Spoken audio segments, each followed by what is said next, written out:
É sobre essa ótica de opressão que Paulo fala para o povo se submeter.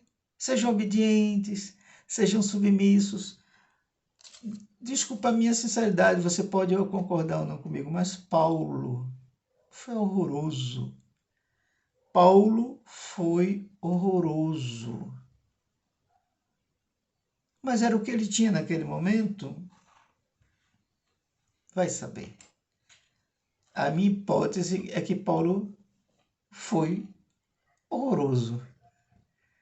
Porque ele manda o povo se submeter a uma autoridade injusta. Por quê? Porque ele sabia muito bem que o Império Romano tinha a espada na mão, tinha a tortura na mão, tinha a crucificação na mão. Pronto. Faz besteira, morre. Foi assim com Jesus histórico. Foi morto. Foi crucificado. Né? Aí tem provas disso? Não. É uma hipótese, sim. Mas o que se diz é que ele foi crucificado e se colocou o seu crime acima da sua cabeça. Este aqui é o rei dos judeus. Para Roma não tem outro rei. Era César, né? Só tinha César.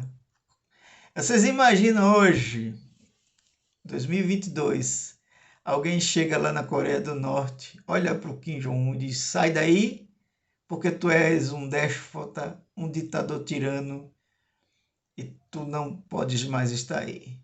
Eu venho aqui em nome de Deus, dizendo para você sair daí. Sejam sinceros, o que você acha que vai acontecer? Oh, Kim Jong-un dirá: oh, verdade, é verdade, eu sairei agora. Sairá. Sairá bramindo a espada do pescoço do doido que falou um negócio desse.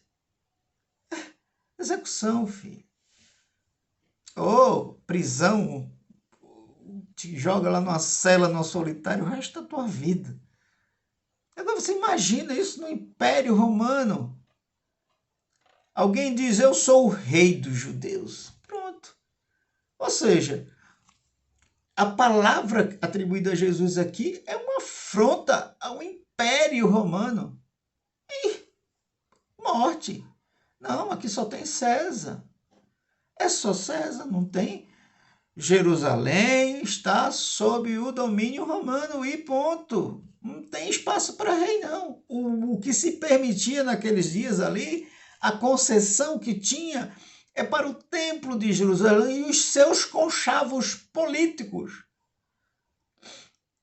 para que eles continuassem a ter privilégios. Mas, e aí eu sempre digo, né, política e religião sempre andam de mãos dadas. A política, legitimada pelo Império Romano, faz com que o Templo de Jerusalém esteja submisso e conduzindo aquela galera a essa submissão a Roma. E Roma levando os impostos, e Roma tirando tudo o que tinha. E era através do Templo de Jerusalém, com os sacerdotes, os sumos sacerdotes, que Roma conseguia manter uma pacificação, uma certa pacificação no território. Nos registros que buscamos, é que o contingente militar em Israel era pouco, devido a uma certa normalidade que era conduzida pelo Templo de Jerusalém. Porque a religião serve como freio moral. Só não vê quem não quer, mas a religião serve como um freio moral para a sociedade.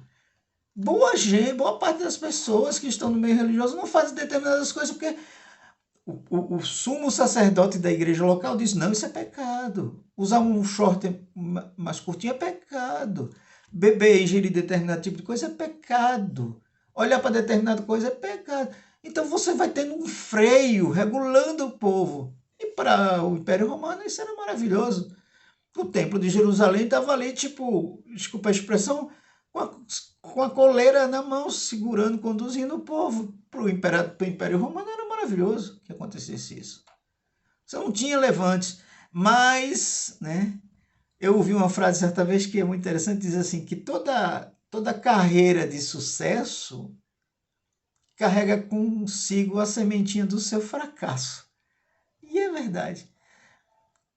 O Império Romano estava conduzindo aquilo, mas a sementinha estava plantada e havia muitos segmentos, vamos dizer assim, nacionalistas, né?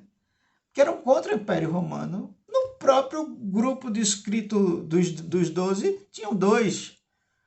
Judas Iscariotes, que Iscariotes vem disso, da palavra iscar, que era um pequeno punhal. Pedro andava com uma espada. Pedro também não gostava muito daquela. E quem que ia gostar? Eu não iria gostar, estando sobre domínio de ninguém. Né?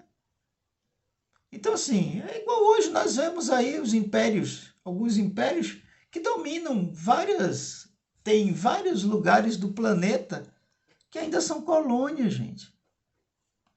O povo não tem autonomia, depende totalmente do outro. Do império, né?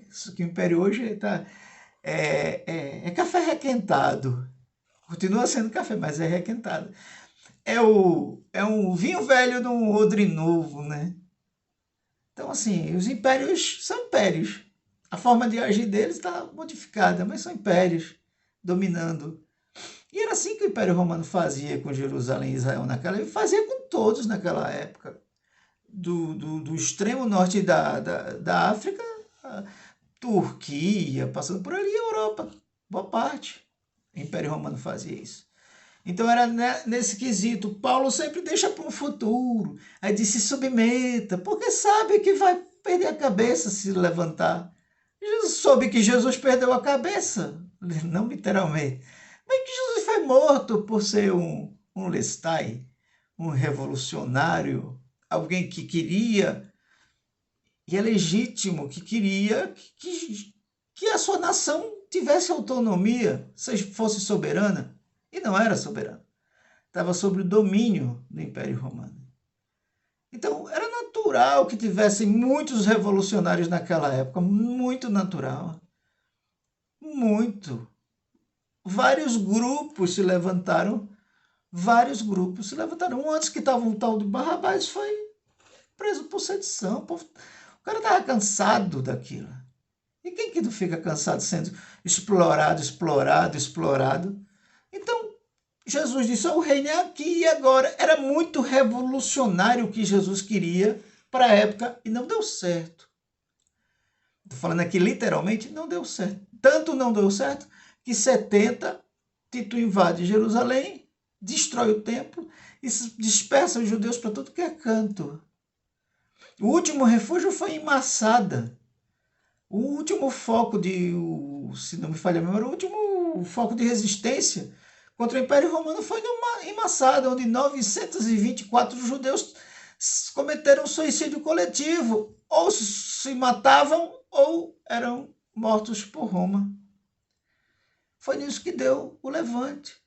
Se o reino de Jesus, como era proposto para o aqui e agora, só poderia funcionar sem o Império Romano. E se insurgir contra um Império Romano é morte. E foi o que aconteceu. Morte do Jesus histórico e dispersão de dezenas, centenas, milhares de judeus foram mortos. Porque tentaram entrar na onda de se levantar contra o Império Romano. E você diante de uma metralhadora, de uma chupada, de um revólver, você fica pianinho. Foi assim que aconteceu. Então é chegado o reino de Deus com justiça. Se você vai ler lá o Sermão do Monte, é que tem a comida. Boa parte da vida do ministério dito de Jesus é com pobre, né? É com pobre. Pouco se dá de que Jesus foi para Jerusalém. Pouco se dá. Era mais com pobre. Era sempre na periferia. Então o reino de Jesus era comida. Era direito do cara ir pescar, era direito do cara ter a casinha dele. Era direito do cara ter uma vida digna, cara. E aí se torna um revolucionário, porque quem luta contra essas coisas, eu já fui chamado de esquerdista diversas vezes, porque eu fico com dó. Quem que não fica com dó de uma pessoa na miséria. Mas se você se colocar a favor de uma pessoa na miséria, você hoje é chamado de esquerdista. Jesus se colocava a favor do pobre, da prostituta, dos beberrões, daquela turma. E foi morto, porque você vai reivindicar isso para um império romano? Morte. É morte na certa.